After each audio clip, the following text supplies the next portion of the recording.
Jake Morrison sat alone at the small table marked with Earth's symbol. Around him, the massive hall of the Galactic Council buzzed with activity. Hundreds of alien beings filled the chamber, their voices creating a symphony of strange sounds. Some chirped like birds, others growled like wild animals, and a few made musical tones that seemed to come from nowhere. The human ambassador looked small compared to the towering creatures around him.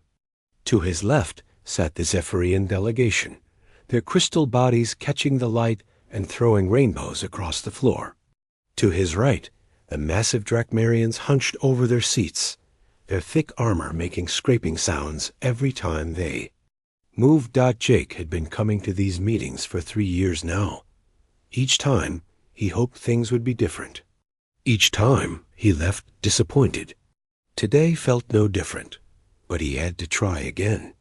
Earth's colonies in the Outer Rim needed protection, and the Galactic Confederation was supposed to provide it. The chamber fell quiet as Chancellor Kethfer rose from the central platform.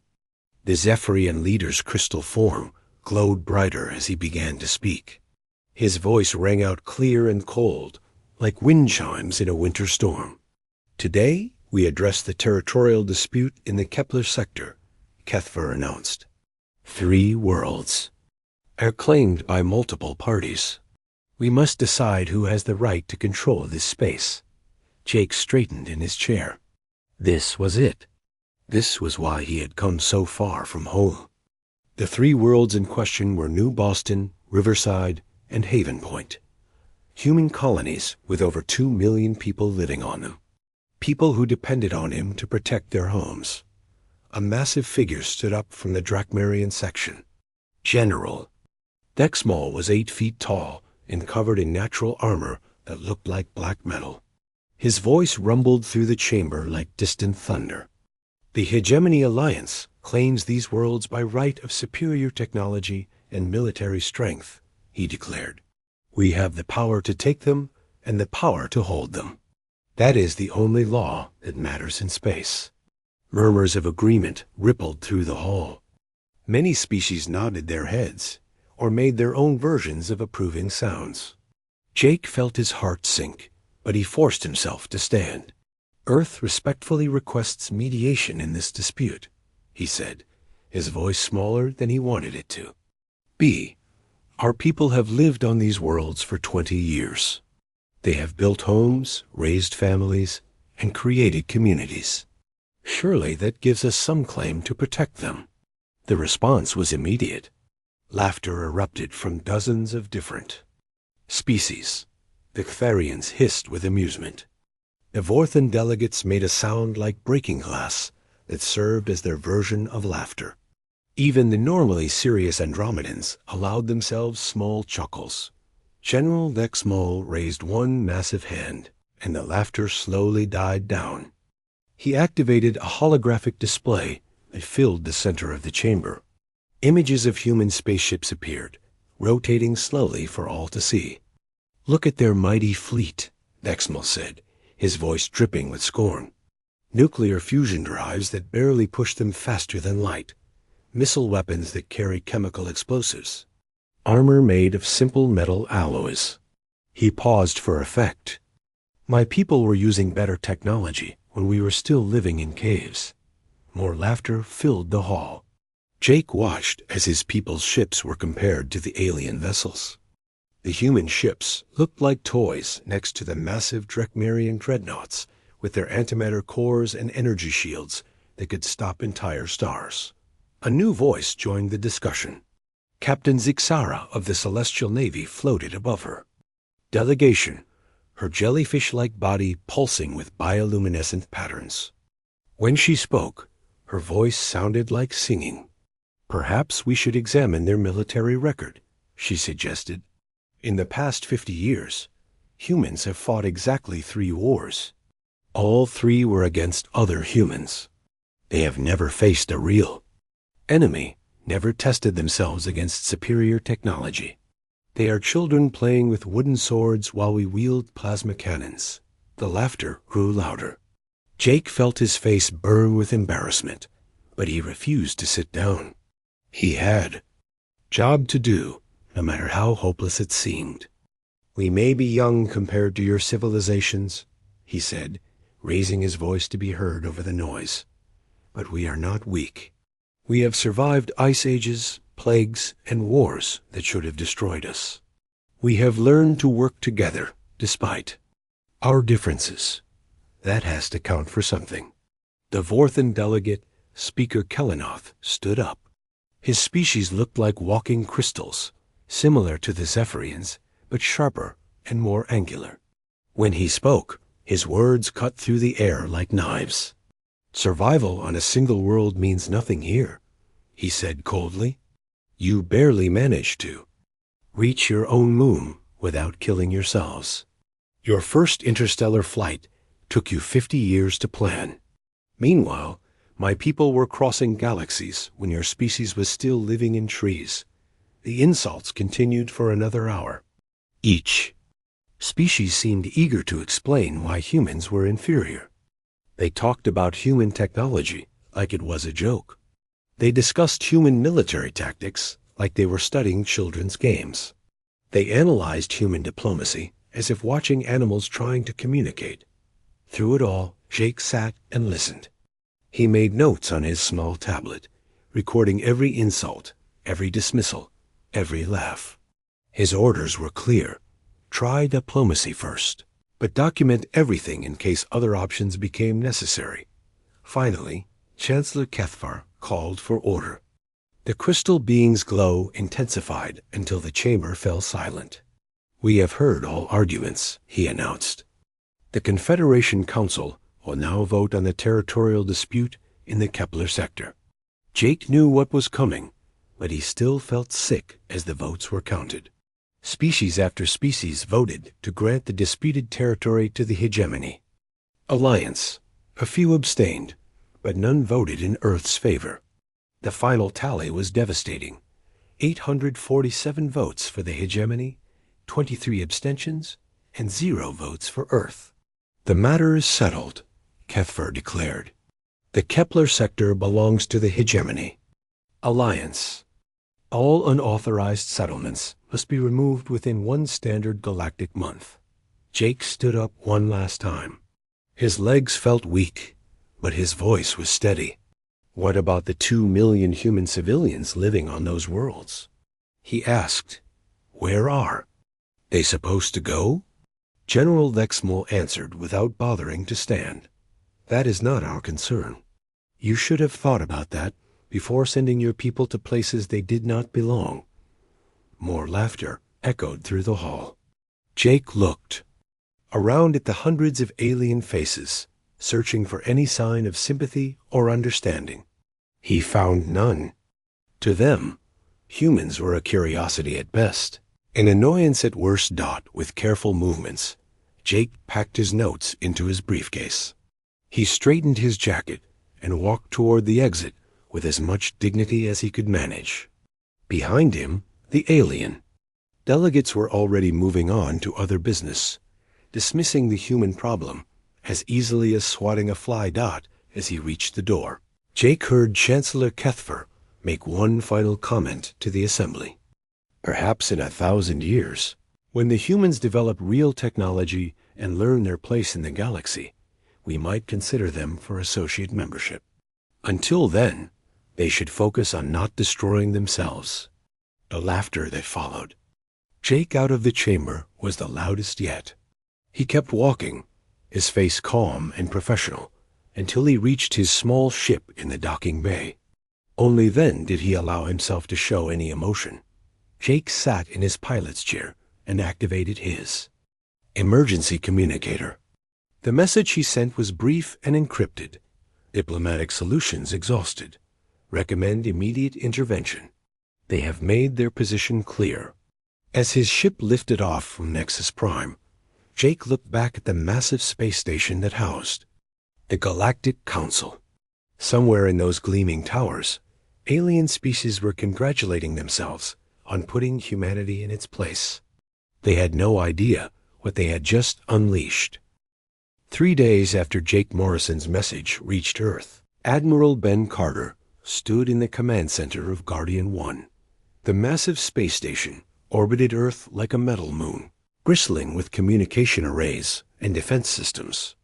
At 60 years old, Carter had gray hair and deep lines around his eyes, but his mind was as sharp as ever.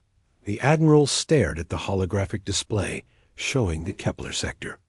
3 small dots represented the human colonies that were about to be taken away. 2 million people who trusted Earth to protect them. People who had left everything behind to build new lives among the stars. "Show me the intelligence report." Again, Carter said to his aide, a young lieutenant named Danny Walsh. The hologram changed to show detailed scans of alien military forces. Hundreds of ships were already moving toward the disputed territory. Massive dreadnoughts that could crack planets in half. Carriers filled with fighter craft that moved faster than anything humans had ever built. Energy weapons that could melt through any armor Earth's engineers had designed. "The hegemony fleet will reach New Boston in 6 days," Lieutenant Walsh reported. "Our colonies have maybe 12 hours once the shooting starts." Carter nodded grimly. He had been preparing for this moment since humanity's first contact with alien civilizations 15 years ago.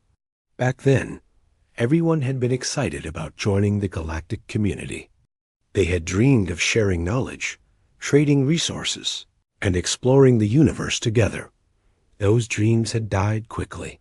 The aliens saw humans as primitive creatures barely worth noticing. Earth's attempts at friendship were met with condescension. At best, outright hostility at worst. For 15 years, Carter had watched his species be treated like children, begging for scraps at the adult table. But Carter had not been idle during those years. Neither had Earth's brightest minds. A door hissed open, and Dr. Susan Blake entered the command center. She was a small woman in her 40s, with wild brown hair and clothes that looked like she had slept in them. Which she probably had. Dr. Blake lived in her laboratory, emerging only when Carter needed her expertise. "Admiral," she said, clutching a tablet to her chest. "Project Midnight Sun is ready for final testing." Carter turned to face her. "You're certain the calculations are correct?" "As certain as I can be without actually trying it," Blake replied. "The theory is sound. The simulations all work. But you know what we're attempting here. We're not just building a better weapon. We're rewriting the laws of physics." Carter had heard this speech before, but he let her continue. Dr. Blake needed to talk through her ideas to make sure they were solid. "The aliens think they understand everything," she said, pacing back and forth.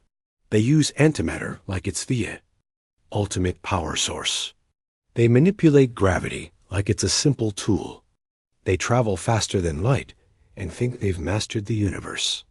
She stopped pacing and looked directly at Carter. "But they're still thinking in 3 dimensions. They're still bound by the same physical laws they've always known. They never thought to ask what lies beyond those laws." Lieutenant Walsh looked confused. "What do you mean, Doctor?" Blake smiled, and Carter recognized the expression. It was the same look she had worn when she first proposed Project Midnight Sun 10 years ago. "Imagine you're a fish swimming in a pond," she explained. "You know about water, about swimming, about other fish. To you, the pond is the entire universe. You never think to look up and see that there's a whole world above the surface of the water." She activated her tablet, and a new hologram appeared. It showed what looked like a twisted pretzel made of light and energy. "The aliens are fish in the pond," she continued. "They've mastered swimming, but they've never looked up. We did. We found a way to step outside their 3-dimensional pond and use the universe itself as a weapon." Carter had seen these demonstrations before, but they still amazed him. According to Blake's research, space and time were not separate things. They were part of a larger structure that could be folded, twisted, and manipulated if you knew how to access it. "The quantum cascade drive is just the beginning," Blake said.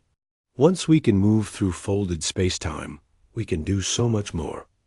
We can age matter by thousands of years in seconds. We can create gravity wells that form and dissolve at will. We can make energy weapons that exist in multiple dimensions at once. A new voice interrupted the briefing. Sounds impressive, but will it work in combat? Carter turned to see Commander Ryan Hughes walking into the command center. The young officer was fresh from the Titan Military Academy, where he had graduated at the top of his class. Carter had handpicked him for this mission because he needed someone who could think differently about warfare. That's what we're about to find out, Carter replied. Commander, what's the status of our conventional forces? Hughes consulted his own tablet. Captain Warren's patrol fleet is holding position at the edge of Confederation space. The Liberty and her sister ships are maintaining normal operations. As far as alien intelligence can tell, they represent our entire military response to the crisis. Carter nodded. That was exactly what he wanted the aliens to think. Let them believe that Earth's small patrol fleet was all humanity could muster. Let them think humans were too weak or too scared to challenge the hegemony's claim. What about our people in the colonies? He asked. Governor Rodriguez on New Boston is coordinating the evacuation plans, Hughes reported. But Admiral, there's no way to move 2 million people in the time we have. Even if we had enough ships, which we don't. The governor knows the real plan? Carter asked. She knows enough. She's been told to prepare for evacuation, but to hold position until the last possible moment. Carter walked to the observation window that looked out into space. Somewhere in the darkness, construction crews were putting the finishing touches on humanity's most ambitious project, a ship that would either save the human race or doom it to extinction. Dr. Blake, he said without turning around. How long until the retribution is ready? Captain Foster is running final systems tests now, she replied. The quantum cascade drive is stable. The temporal manipulation systems are online. The gravitational field generators are operating within normal parameters. Define normal, Carter said. Blake laughed, but there was no humor in it. For technology that shouldn't exist, everything is working perfectly. Commander Hughes looked between the admiral and the scientist. Sir, permission to speak freely? Granted. Are we really going to war with the entire galaxy over 3 colony worlds? Carter turned away from the window. The question had been keeping him awake for months. Was it worth the risk? Was it worth potentially destroying humanity to prove a point? Commander, do you know why I chose you for this mission?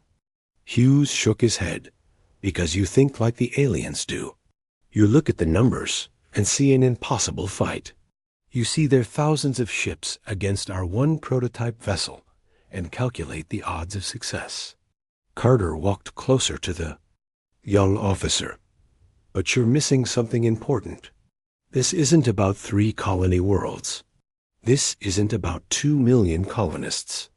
This is about whether humanity will be allowed to exist as a free species. He gestured toward the holographic display showing alien fleet movements. Today, they take our colonies. Tomorrow, they decide we're using too many resources in our home system. Next year, they conclude that Earth itself is too valuable to leave in the hands of primitives. Blake nodded in agreement. The Admiral is right. I've been monitoring their communications. There are already discussions about limiting human expansion. Some species want to relocate our entire population to reservation worlds where we can be properly supervised. Hughes was quiet for a long moment. When he spoke, his voice was steady but uncertain. And you believe one ship can change their minds? Carter smiled for the first time in days. Commander, that's not just any ship. The Retribution represents 15 years of human ingenuity, desperation, and pure stubborn refusal to accept defeat. Every time the aliens laughed at our primitive technology, our scientists were working on something they couldn't even imagine. He pulled up a new display showing the construction facility in the Kuiper Belt. The massive shape of the Retribution filled the screen, its hull gleaming with materials that didn't appear on any alien periodic table. "We're not going to fight them on their terms," Carter continued. "We're not going to play by their rules. We're going to show them that humans don't just think outside the box. We build entirely new boxes that their minds can't even comprehend." Lieutenant Walsh's communicator chirped. He listened for a moment, then looked up with wide eyes. "Admiral," he said, "message from Captain Foster. The Retribution is ready to depart." "All systems are green." Carter nodded. The moment of truth was approaching. In a few days, the galaxy would learn that laughing at humanity had been a serious mistake. "Send word to Captain Warren," he ordered. "Tell her to maintain position and avoid engagement at all costs. Her job is to look helpless." "And Captain Foster?" Hughes asked. Carter's smile grew wider and somehow more dangerous. "Tell Captain Foster to show our alien friends what humans do when someone threatens our family." Admiral Vextar stood on the bridge of his flagship, the Bone Crusher, and watched his fleet enter the Kepler sector. 200 ships moved in perfect formation through space, their hulls gleaming with the dark metal that marked Ktharian military vessels. Each ship was a masterpiece of alien engineering, bristling with weapons that could destroy entire cities. The Ktharian Admiral was 7 feet tall, with 4 arms and skin that looked like black leather. His species had been conquering worlds for over 1,000 years, and Vextar had personally led campaigns against 17 different civilizations. This human operation was barely worth his attention, but the Hegemony Council had insisted on sending their best commander. "Sir," reported Captain Drelmuth from the weapons station, "we are detecting the human colonies on our sensors. 3 worlds, just as intelligence predicted." Vextar nodded his massive head. "Show me their defenses." The main display lit up with tactical information. New Boston, the largest human colony, appeared as a blue-green world surrounded by a handful of small orbital stations.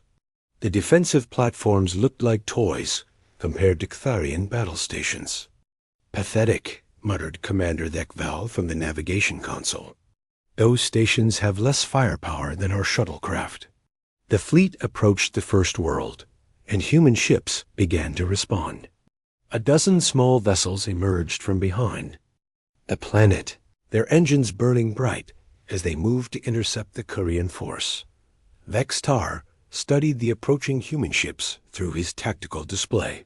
They were even more primitive than he had expected. Simple metal hulls with basic missile weapons and energy shields that flickered like dying flames. "Open a channel to the human fleet," he ordered. The communication system crackled to life, and a human voice filled the bridge. It was a woman who sounded young and afraid. "This is Captain Maria Santos of the New Boston Defense Force. You are entering human territory. Please state your intentions." Vextar laughed, a sound like grinding metal. His crew joined in, filling the bridge with harsh alien voices. "Human territory?" he said into the communicator. "By what right do you claim these worlds?" There was a pause before the human captain responded. "These colonies have been established for 20 years. We have farms, cities, and families here. This is our home." "Not anymore," Vextar replied.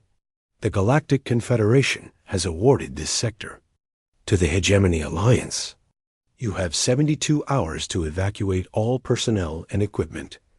After that, anyone remaining will be considered hostile." The human fleet held its position, but Vextar could see them wavering. Their formation was loose and uncertain, nothing like the disciplined alien military formations he was used to fighting. "We cannot evacuate 2 million people in 72 hours, Captain Santos said. "Please give us more time. We will leave peacefully if you just give us a chance." Vextar was getting bored with the conversation. He had real military campaigns to plan Not this simple cleanup operation. The timeline is not negotiable, he said. Begin your evacuation immediately, or we will begin it for you. He cut the communication and turned to his weapons officer. Target their orbital stations. Fire a warning shot. The Bone Crusher's main. Cannon charged up with a sound like thunder. A beam of pure energy lanced out across space and struck one of the human defense platforms. The station exploded in a ball of fire and debris, its wreckage spinning away into the darkness. On the tactical display, Vextar watched the human ships react. They scattered like frightened animals, some fleeing toward the planet, while others tried to form defensive positions. None of them returned fire. Cowards, spat Captain Drelmuth. They run at the first sign of real combat. The Ktharian fleet moved closer to New Boston, and more human ships appeared. But these were not military vessels. They were cargo ships, passenger liners, and small personal craft. The evacuation had begun. Vextar felt a moment of disappointment. Part of him had hoped the humans would put up some kind of fight. It would have given his crews useful combat experience. Instead, they were surrendering without firing a shot. On the planet's surface, the evacuation was clearly visible from orbit. Streams of vehicles moved toward spaceports, while ships landed and took off in constant streams. The humans were working frantically to save as many people as possible. "Sir," reported the communications officer, "we are receiving a message from Earth. It appears to be from their military command." "Put it through," Vextar said. A new human voice filled the bridge, this one belonging to an older man who sounded tired and defeated. "This is Admiral Ben Carter of the Earth Defense Force. I am requesting an extension of your evacuation deadline. We need at least 2 weeks to safely relocate our civilian population." Vextar almost laughed again. The humans were begging for mercy like children. "Your request is denied," he replied. "You have 68 hours remaining. I suggest you work faster." "Admiral," the human continued, "surely you can understand that we cannot abandon millions of innocent people. They have done nothing wrong except build homes on worlds we thought were ours." "That was your mistake," Vextar said coldly. "You should have checked with your betters before sending your people to places they did not belong." He was about to cut the communication when the human admiral said something that caught his attention. "What if we offered compensation?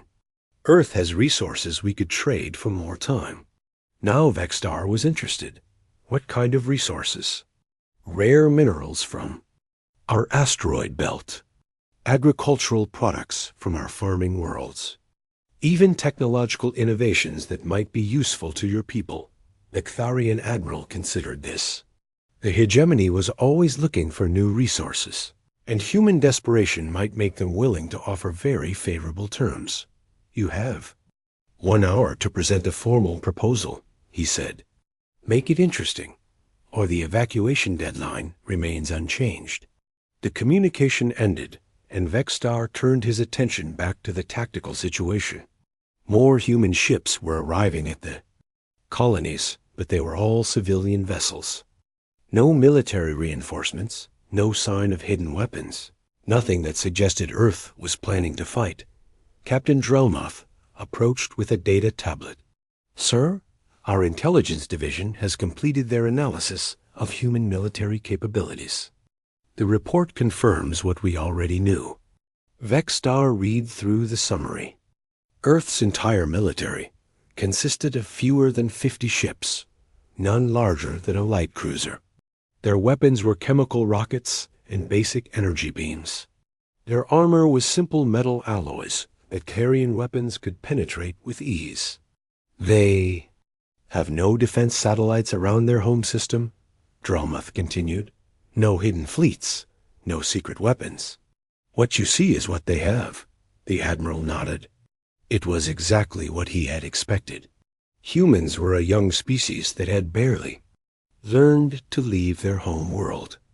They had no business trying to claim territory in a galaxy ruled by civilizations thousands of years older. Over the next day, the evacuation continued. Human ships worked around the clock to move people and supplies off the 3 colony worlds. But it was clearly impossible. There were simply too many people and not enough ships. Governor Amy Rodriguez of New Boston sent desperate messages to the Ctharian fleet, begging for more time.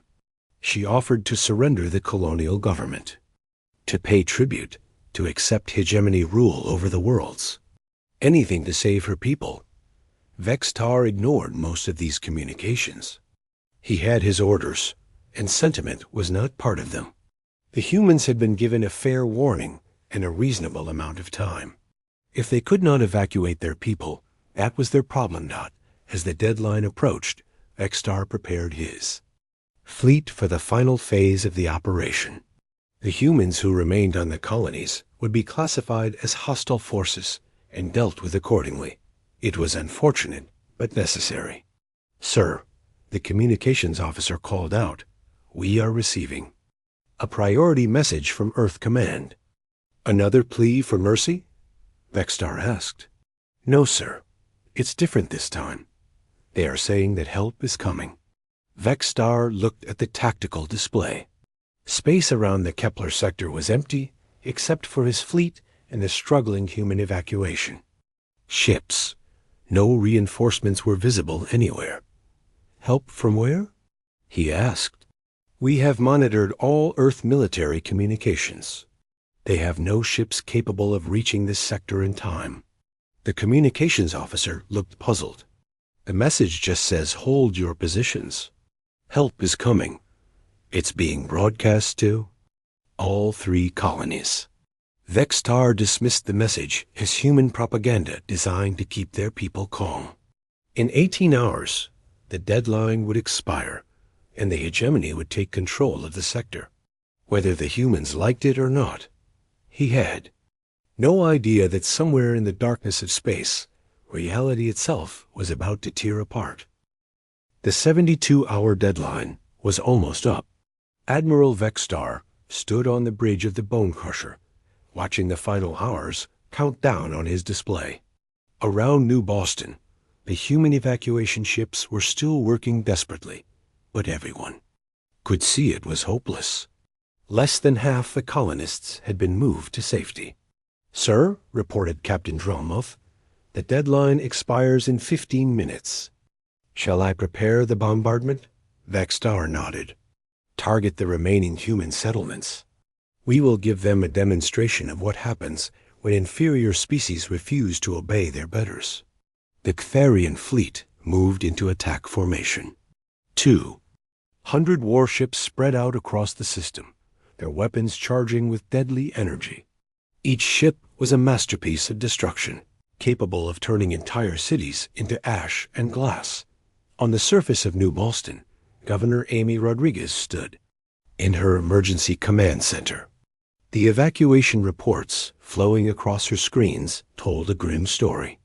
Over 1 million people were still on the planet, with hundreds of thousands more on Riverside and Haven Point. "Governor," said her aide, Lieutenant Colonel Pete Harrison, "we need to surrender. Maybe if we give up now, they will show mercy to the civilians." Rodriguez shook her head. "You heard their ultimatum.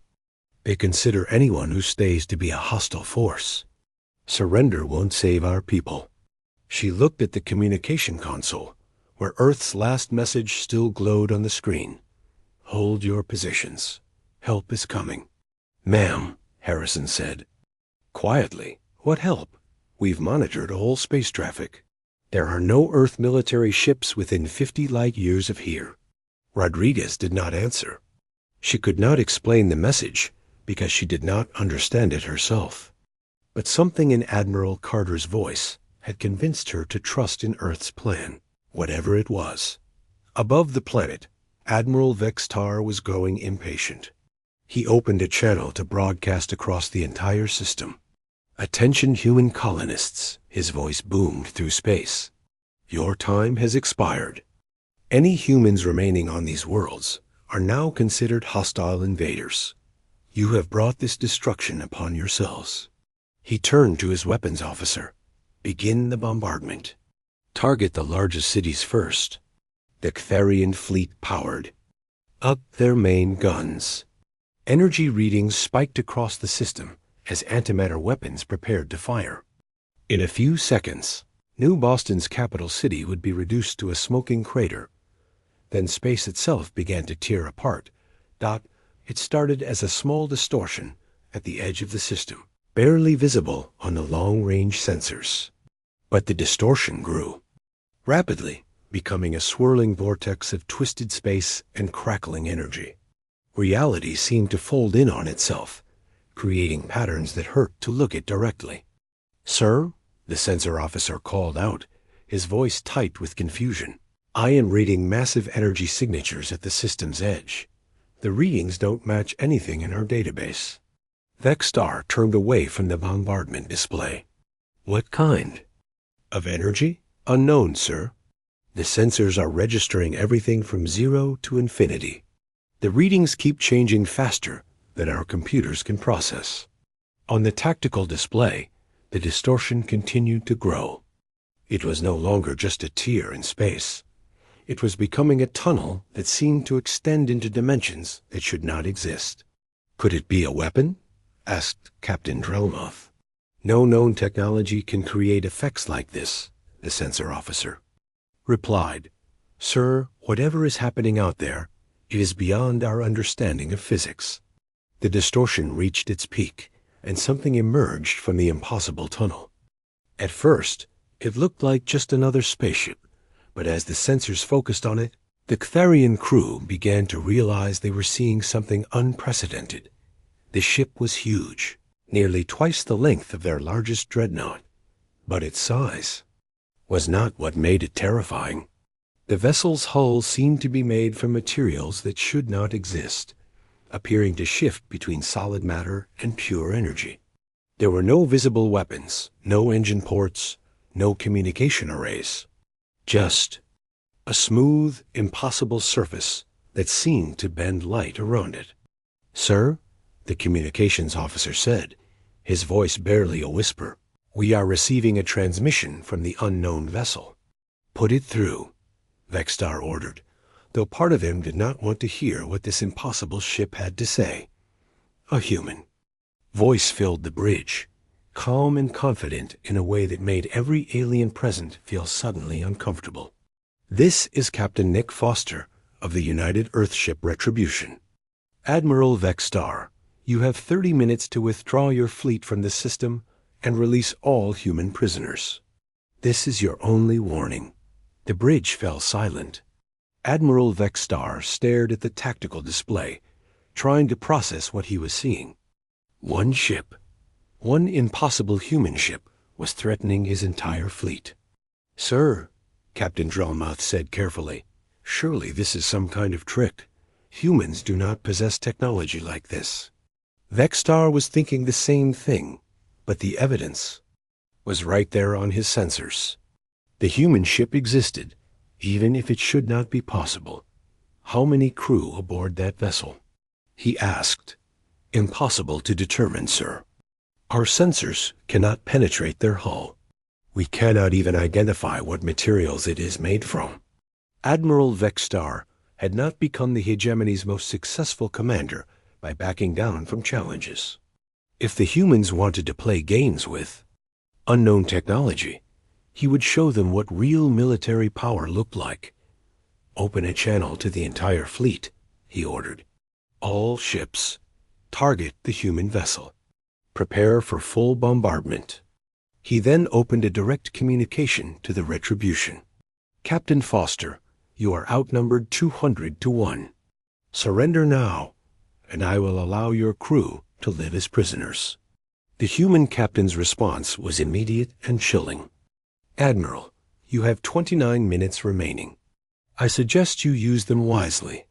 Vexstar cut the communication and turned to his weapons officer. "Fire everything we have at that ship. I want it destroyed." The Ctharian fleet opened fire as one. 200 ships unleashed their full arsenal at the lone human vessel. Antimatter beams, plasma cannons, and gravity bombs streaked across space toward their target.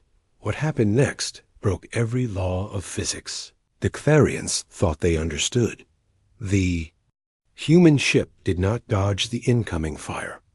It did not raise energy shields or deploy defensive systems. Instead, the space around the Retribution began to shimmer and twist. The alien weapons struck what looked like empty space and simply vanished, not exploding or being deflected, but disappearing as if they had never existed at all. "Sir," the weapons officer reported, his voice shaking, "our weapons are not reaching the target. They are being absorbed by some kind of field around their ship." "Impossible," Vextar growled. "No shield technology can simply absorb antimatter without releasing energy. Sir, the energy is being released, but not here. Our sensors detect the energy signatures appearing in empty space millions of kilometers away." Captain Drellmouth leaned over the sensor console, studying the readings. "Admiral, they are not just blocking our weapons. They are moving them through space itself." Before Vextar could respond, the Retribution began to move. But it did not accelerate like a normal ship. Instead, it seemed to step sideways through reality, appearing instantly at a new position without crossing the space in between. "Target lock lost," reported the weapons officer. "Sir, they are not moving through normal space. They are using some form of dimensional travel." The human ship appeared directly in front of a Ctharian destroyer. For a moment, nothing happened. Then the destroyer simply aged 10,000 years in the span of seconds. The crew watched in horror as the mighty warship's hull rusted away. Its weapon systems crumbled to dust, and its engines died as their fuel decayed into useless matter. The ancient wreck drifted away, and Captain Foster's voice filled the communication channels once again. "Admiral Vextar, you now have 26 minutes. I have demonstrated that your weapons cannot harm my ship, and that I can destroy yours at will. This is still your only warning."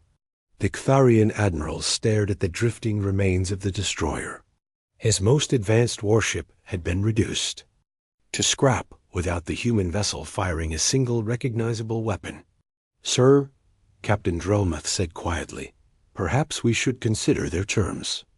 But Vextar's pride would not allow retreat. He had never lost a battle, never backed down from an enemy.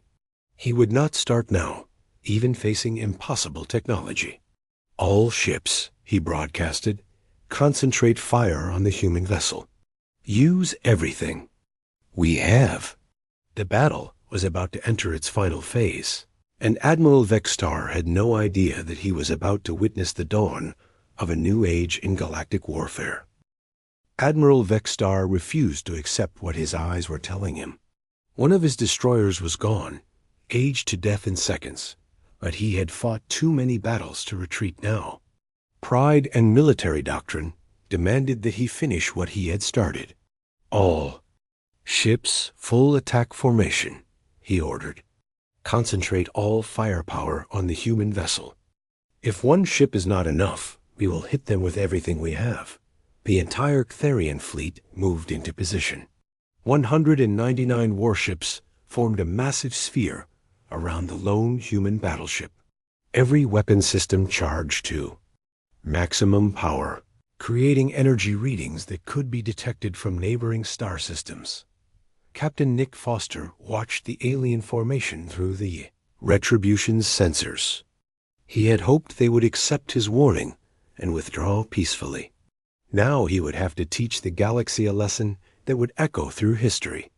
"Sir," said Commander Lisa Park from the tactical station, "they are positioning for a coordinated attack. All enemy ships are targeting us simultaneously." Foster nodded. "Activate the quantum disruption array. Set it to maximum range." "Sir," Park replied, "at maximum range, the array will affect 50 ships at once." "Good," Foster said quietly. "They need to understand that humanity is not asking for permission anymore. The space around the Retribution began to shimmer with impossible energies. Reality itself seemed to bend and twist as the human ship accessed. Dimensions that alien science insisted could not exist. Admiral Vextar gave the final order. All ships fire. The combined firepower of nearly 200 alien warships lit up space like a newborn star. Antimatter beams, plasma cannons, gravity, bombs, and quantum torpedoes all streaked toward the human battleship. It was enough destructive power to crack a planet in half. The weapons reached the space, where the retribution floated and simply stopped existing. Not deflected, not absorbed, but edited out of reality as if they had never been fired at all. The alien crews watched their most powerful weapons vanish into nothingness. Then the retribution struck back. 50 Carian ships in the front rank of the formation suddenly ceased to exist. They did not explode or break apart. One moment they were there, bristling with weapons and armor, and the next moment there was only empty space where they had been. "Sir," the sensor officer reported, his voice barely audible, 50 ships have been removed from our formation. I cannot detect any wreckage or energy signatures. They are simply gone." Admiral Vextar stared at the tactical display. 50 red dots had vanished from the screen in an instant. 50 ships with crews totaling over 30,000 aliens had been erased from existence. How? He whispered. Captain Foster's voice filled the communication channels again, calm and patient, like a teacher explaining a simple lesson. "Admiral, your weapons operate within the 3 dimensions you understand? Our weapons operate in dimensions your science has not yet discovered. You cannot fight what you cannot comprehend." The remaining Therian ships began to panic. Some tried to retreat, but found their engines would not respond. Others attempted to launch escape pods, but the pods would not eject. The retribution had somehow locked down the entire area of space around them. "Sir," Captain Drelmuth said, his voice shaking, "our engines are not responding. We cannot enter warp or even move at sublight speeds." Foster's voice continued its patient explanation. "I have created what humans call a spatial anchor. Nothing can enter or leave this area of space until I release it. Admiral Vextar, you have 15 minutes remaining to surrender your fleet." Vextar, as military training took over. Even facing impossible odds, even watching his ships disappear like magic tricks, he could not bring himself to surrender. The hegemony did not retreat from primitive species. "All remaining ships," he broadcast, "ram the human vessel. If we cannot destroy it with weapons, we will destroy it with our hulls." 149 alien warships turned toward the retribution and engaged their emergency thrusters. They accelerated toward the human battleship in a desperate kamikaze attack. Captain Foster sighed. "Activate the gravitational manipulator." Space twisted around the approaching alien ships. Invisible forces grabbed them and began to pull them toward a single point between the retribution and New Boston. The alien crews found themselves pressed against their bulkheads as gravity increased. Inside their ships, a black hole formed in the empty space ahead of them. It was small at first, no larger than a marble, but it grew rapidly as the alien ships were dragged toward it. The Ctherian vessels stretched and distorted as they approached the event horizon, their hulls pulled apart by forces beyond anything they had ever experienced. 90 ships vanished into the artificial black hole before Captain Foster allowed it to collapse safely. The remaining alien vessels drifted helplessly in space, their crews too terrified to move. "Admiral," Foster said, his voice now carrying an edge of impatience, "you have lost over half your fleet. Surrender now, or I will demonstrate what our temporal displacement weapons can do to your flagship." Admiral Vextar looked around his bridge. His crew was staring at him with expressions of pure terror. Some were openly weeping. Others were praying to their ancient gods. The mighty Ctherian war machine had been reduced to frightened children in the space of minutes. But Vextar was a product of 1,000 years of military tradition. His species had conquered 17 civilizations through strength and determination. He could not be the first Ktharian admiral to surrender to an inferior enemy. Never, he growled into the communicator. The hegemony does not bow to primitives. Very well, Captain Foster replied. You have chosen to make an example for the rest of the galaxy. The space around the bone crusher began to shimmer with the same impossible energies that surrounded the retribution. But this time, the effect was different. Time itself began to accelerate around the massive Ktharian flagship. Admiral, Vextar felt his heart begin to race as temporal energy washed over his ship. He watched his hands age before his eyes, the black skin becoming wrinkled and spotted. Around him, his crew was aging rapidly, their bodies catching up with thousands of years in the span of seconds. The ship itself was aging too. The dark metal hull that had withstood countless battles began to rust and corrode. Weapon systems failed as their components decayed into useless scrap. The mighty engines that had carried the bone crusher across the galaxy sputtered and died. As their fuel aged into inert matter. In less than a minute, the pride of the Karian fleet had become an ancient derelict drifting through space. Its crew was gone, claimed by old age and time itself. The ship that had conquered worlds was now just a monument to the folly of challenging forces beyond understanding. The remaining 59 alien ships immediately broadcast their surrender. Captain Foster accepted their submission and released the spatial anchor that had trapped them in the system. Most of the surviving vessels fled toward hegemony, space as fast as their engines could carry them. But Foster was not finished with his demonstration. He opened a communication channel that broadcast to every corner of Confederation space, ensuring that every alien civilization would witness what happened next. "This is Captain Nick Foster of the United Earthship Retribution," he announced. "Today, the Hegemony Alliance attempted to take 3 human colony worlds by force. They believed that superior numbers and advanced technology would guarantee their victory." The camera focused on the drifting wreckage of the Ktharian fleet. Ancient ship hulls tumbled through space, their crews long dead and their weapon systems reduced to rust and decay. "They were wrong," Foster continued. "Humanity does not ask for permission to exist. We do not beg for the right to defend our people. We will take our place in this galaxy, whether you approve or not." The broadcast reached Nexus Prime, where the Galactic Council was meeting in emergency session. Chancellor Kethvar watched the images of destroyed alien ships with growing horror.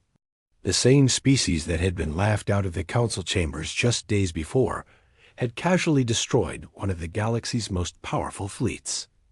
Ambassador Jake Morrison stood before the assembled delegates, no longer the isolated figure pleading for understanding. Now he represented a force that had proven it could not be ignored. "The Confederation will grant humanity full membership in this body," Morrison announced. "You will also provide us with a permanent seat on the Security Council, and you will respect our territorial claims throughout known space." There was no laughter this time. The alien delegates sat in stunned silence, trying to process what they had witnessed. Species that had ruled the galaxy for millennia were suddenly faced with the reality that they were no longer the dominant power in the universe. Chancellor Kethvar rose from his crystal throne, his voice lacking the arrogance it had carried just days before. "The Confederation accepts Earth's terms," he said quietly. "Welcome to the galactic community." As the UES Retribution began its journey back to Earth, Captain Foster reflected on what humanity had accomplished. They had not just won a battle or saved 3 colony worlds. They had fundamentally changed the balance of power in the galaxy. The aliens had laughed at humanity's primitive technology and simple weapons. They had dismissed human ambitions as the fantasies of children. But they had made one critical error in their calculations.